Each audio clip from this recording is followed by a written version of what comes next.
Welcome back to Sonic Speed Reading. Today we're going to be looking at the Chaotix 30th Anniversary Special written by Daniel Barnes with art by Tracy Yardley, Mauro Fonseca, Ryan Jampol, and Min Ho Kim with colors by Reggie Graham. And as always, if I said any of those names wrong, please let me know. But yes, we have a lot of talent that put this book together, and I know a lot of you are excited to see what's been cooking from the writer of Scrapnik Island. So let's take a look at the story and discuss all the old friends and new faces and break down some very fun Easter eggs. Before we keep going, today's video is brought to you by me. Got some exciting announcements to share. First off, I'm going to be in London at SonicCon November 1st. I'll be around, but mostly at Stevie Cole's booth. Yeah, the same amazing artist who has produced some incredible thumbnails on this channel. Not to mention, she's a genuine professional artist in the games industry, having previously worked on Sonic directly with Sega Hardlight and previously at Playtonic and Rare before that. She's going to have some extremely beautiful and extremely rare pieces for sale, including her Sally and Surge models. I'm serious, she's only going to have a couple of these. Do not miss these if you're going to be at the convention. And after that, I'll have a panel at Sonic Expo in Dallas the following week, which happens from November 7th to the 9th. My panel is called Sonic Apologist, where I'll be welcoming any and all haters. So pop on by and tell me about a character, game, comic, or show, or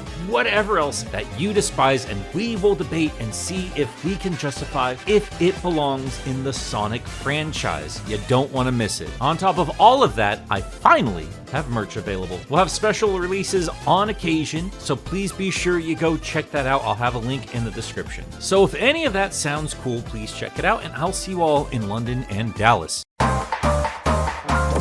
The entire story takes place at the Smithsonian Museum. No, it's not the same museum from Crossworlds. Apparently at least two of these things exist in this universe. But we kick things off with Sonic and Amy taking a look at a totem pole. I was kidding before, but yes, we are actually getting totem pole lore. This specific one being the stack of birds that shoots arrows at you in Sonic 2. And Sonic mentions as much as Amy explains this is speculated to have come from a great ancient civilization that disappeared a long time ago. Got a lot of ancient civilizations that have just mysteriously disappeared, and apparently a lot of them are birds. Got a lot of ancient birds in this world. Anyway, this serves as the setup for our story. Amy is clearly giddy to be hanging with Sonic, and so happy to be complimented about her knowledge on history, with Sonic not knowing that Amy had stayed up all night looking up all of these different exhibits and planning on hanging with the Blue Boy all day at this place. As she calls it, Amy's super special museum tour is going off without a hitch. And look at that face. Danny and Tracy clearly had a lot of fun with these expressions. Amy is a standout in this whole issue. Unfortunately, a hitch does show up in the form of a crocodile as Vector approaches the hedgehogs, not expecting to see the blue blur in a museum of all places. Vector and the other two members of the Chaotix are here because, as the Croc explains, this is the anniversary of one of their first big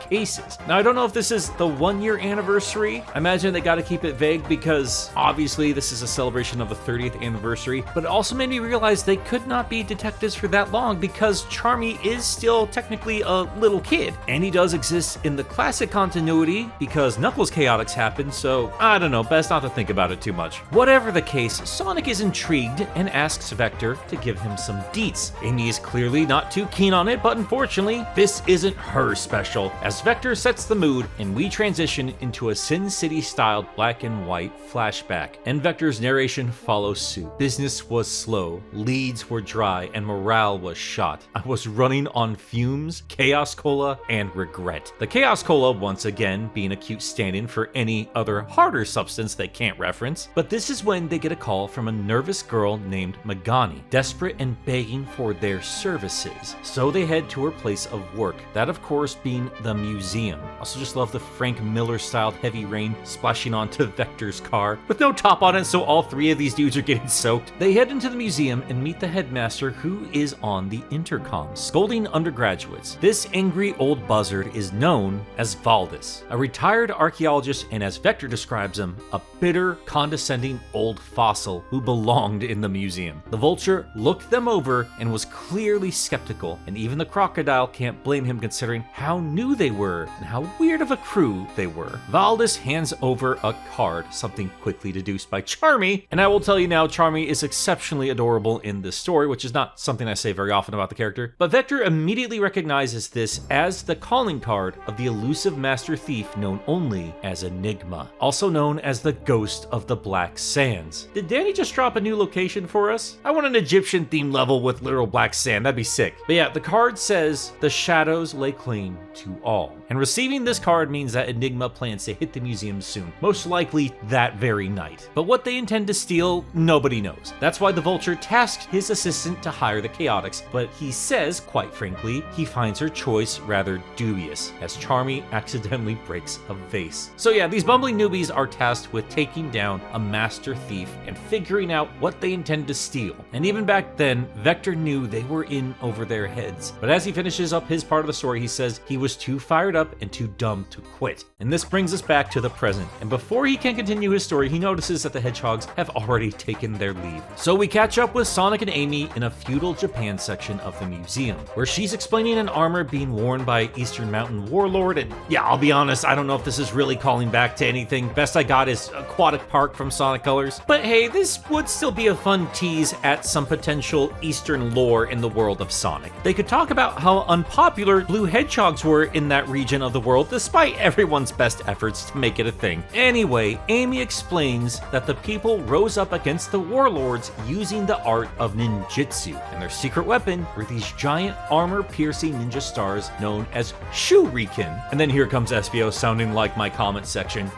Actually, it's pronounced shuriken, and Aquatic Park is pronounced hydrocid. I gotta ask, what is this man doing walking around invisible? This boy is problematic. Probably hanging out in the bathrooms all invisible, sitting on toilets. What a little creep, but can't resist the urge to mansplain, and Amy responds appropriately, nearly smashing the lizard with a hammer. Vector catches up to them, and they start talking about Espio's butt. Actually, it's called a cloaca. Espio, I'm a crocodile. I know what a cloaca is. This kicks off the next flashback from Espio's point of view, and giving us another art style very fitting for the character, this time in the form of manga. Actually, it's pronounced manga. Obnoxious weeaboo Espio is now a thing forever for this channel. You're just gonna have to get used to it. Again, we got this reptile really hyping up the team with some flowery metaphors and the like, while we see the gator goofing off and the bug fast asleep. Espio heads off to do an hourly patrol, and this is where he runs into Enigma, and we finally get a look at the full design. I imagine a lot of folks, myself included, thought that the Egyptian-styled face that we were teased with was alluding to an echidna. I mean, you got those things in the front that kind of look like dreadlocks. All the Egyptian-themed stuff in the franchise is usually associated with echidnas, and the name Enigma isn't 1,000 miles away from the name of another Egyptian-themed villain of the past. But no, as it turns out, this is an entirely different species of mammal. That was a close one. Ken had his lawyers on speed dial. We get an awesome fight between these two E-named characters, whipping out a variety of weapons. Espio has kunai and shuriken. Actually, even manages to bust out a Naruto log jutsu. And I love that this is an Egyptian-themed ninja for Enigma. Got more traditional khopesh? Yes, I did have to look that up. Otherwise, I would have just called them the sea swords.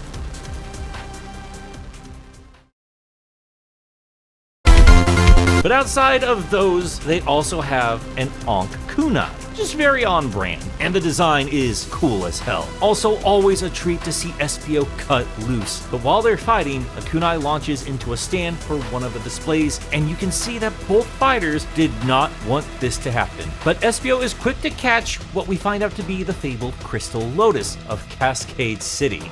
Actually, it's pronounced Cascadity. This thing is known the world over for its purity and raw beauty, leaving Espio to wonder what it's doing here. And what happened to the thief? Yeah, even with his back turned, Enigma decided to just bail on the thievery. So the detectives quickly deduced that the Lotus was the target of Enigma. Which brings us back to the present, and once again, the hedgehogs are gone, this time leaving behind adventure pose outlines. I love it. So the hogs have moved on to the next exhibit. You can see Amy looking around for the Chaotix to make sure they don't get interrupted. Also gotta pause for a second here. It's been so much fun taking in all the exhibits and all the hints at potential world building. We have a statue of a satyr, which means Narnia is canon, and it has actual hooves. The last goat we saw in this series had the same feet as everyone else, so that's kinda cool. We also have a Zeus Minotaur taking on Sonic the Hermes hog. I just really like the idea of mythical animals in the Sonic universe. I've always wanted to see that. At least, you know, in a Sonic style. We have had goofy stuff before in the past in other comics, doesn't matter. Imagine a whole other generation of fans is jonesing for another storybook game based off this stuff.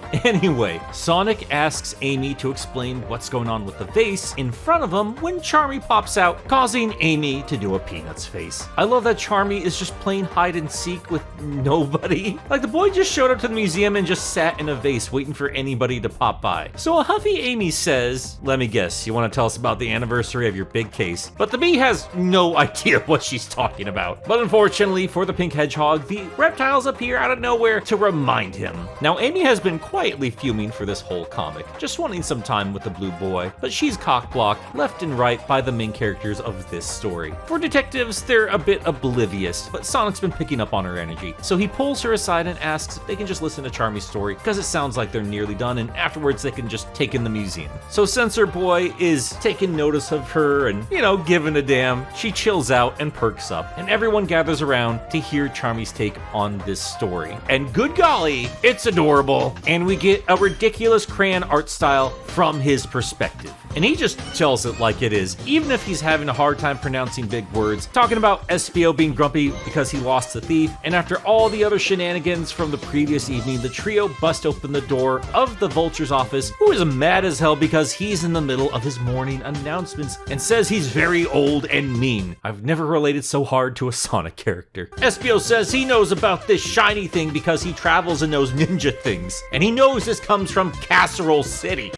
Actually... I said asshole. I thought you said casserole. Well, I said asshole. I heard casserole. And he's met the people of Casserole City, and they'd never part ways with this lotus. The Vulture says it was donated anonymously, and Vector drops a forget about it! After they found the lotus, they looked up the other artifacts in the museum. Turns out all of them have been stolen as well. And that's when the Vulture drops the act. Who cares if his museum has a bunch of stolen stuff? He's rich and important. Blah, blah, blah. Yada, yada, yada. Old, old, old. I imagine that's a lot of what you guys hear when you watch my videos. So the Vulture confesses to all the crimes, but wouldn't you know it, Charmy was playing with the intercom, so everyone in the museum heard the word of the bird. And with that, the day is saved. They cut back to the present day. Vector is about to tell them another story until Amy drops a Sonic CD meme on him, and we pull back to see Enigma looking down at the heroes. And we are treated to one final flashback from their perspective.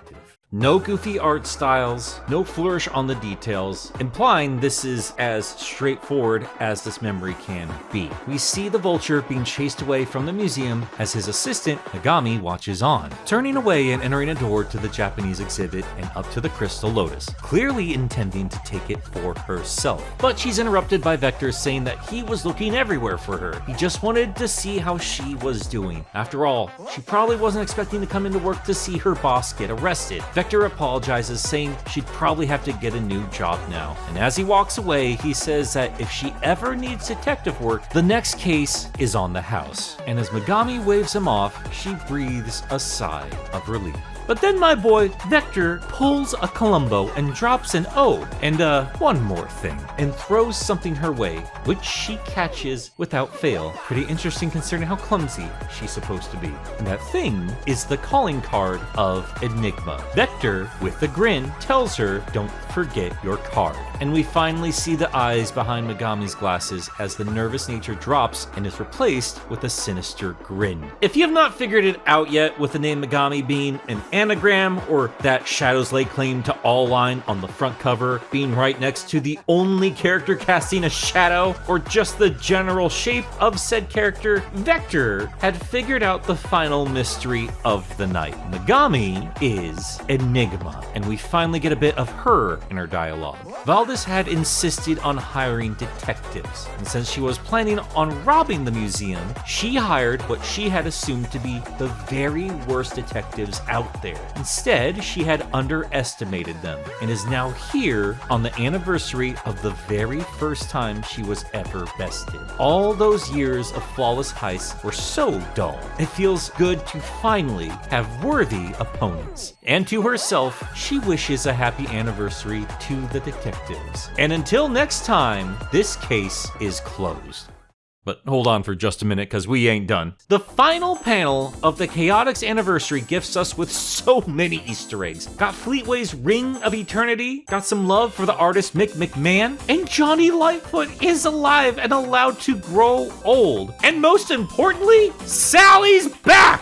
Yeah, that's her literal back. You get it? I'm hilarious. She's got that blue vest, blue boots, short tail, and general silhouette of the Sad AM Archie Sally in her different flavors, but the hair matching the fur calls back more to Fleetway Sally, or the critter she was originally based off of, Ricky. And I don't care if this is Fleetway or Archie, or even if this isn't technically Sally and just a cheeky little nod. Considering how starved her fan base has been, we'll take anything at this point. We finally have a tiny little nod to one of the most important characters to ever exist in the Sonic franchise. And this little squirrel that she's accompanying might be a reference to Ray, or could be a reference to the mixed species debate on whether she's a chipmunk or a squirrel, or maybe even a reference to her little brother in Fleetway, Tufty. This feels like a lovely reference to every version of that character, and really, if Sega was brave enough, I think just the little I've seen from this, I think this would be a great design to bring in to the main canon, or at least what we could see in IDW. We probably won't ever get more than tiny little Easter eggs for starved old fans to gush about, but it really shows you how much these stories and characters matter. Like I will always say, I think every single Sonic fan base matters, and Sega really doesn't have to do a whole lot to get us cheering. I don't care who she's hooking up with, don't care if that's her kid, I don't care if that's her brother, I don't care if she's referencing more Archie or more Fleetway, I just want to know my girl is safe and having a grand old day out at the museum. But yeah, that's half a page of this script dedicated to the back of a character. I did not expect to see a Sally reference or a Johnny reference. That is wild. But if there was an Easter egg I was really hoping to get from something like this, I really wanted to see some hints of Mighty, and to a lesser extent, Bomb and Heavy. I don't care if they aren't considered a part of the modern cast, that's always been stupid as hell, and I'm so sick of the limitations this franchise puts on itself. This is the 30th anniversary of the Chaotix. Not the modern rendition, but the game Knuckles Chaotix. They even use that old school logo. And as far as I'm concerned, half of the boys aren't here at the party. Now that's not a problem with this story, that's just a bigger problem I have with Sega in general. And I've certainly complained about that more than a couple times, so let's just move on. Because as it stands on its own, this comic was a wonderful time. Everyone was great, it kept the focus on the three detectives, it had clever callbacks put in very fun and appropriate spots. Amy was a hilarious standout. I don't need her to be bratty all the time, but if the situation calls for it, I'd say go nuts. And I think they did a fantastic job sprinkling in that energy here and there.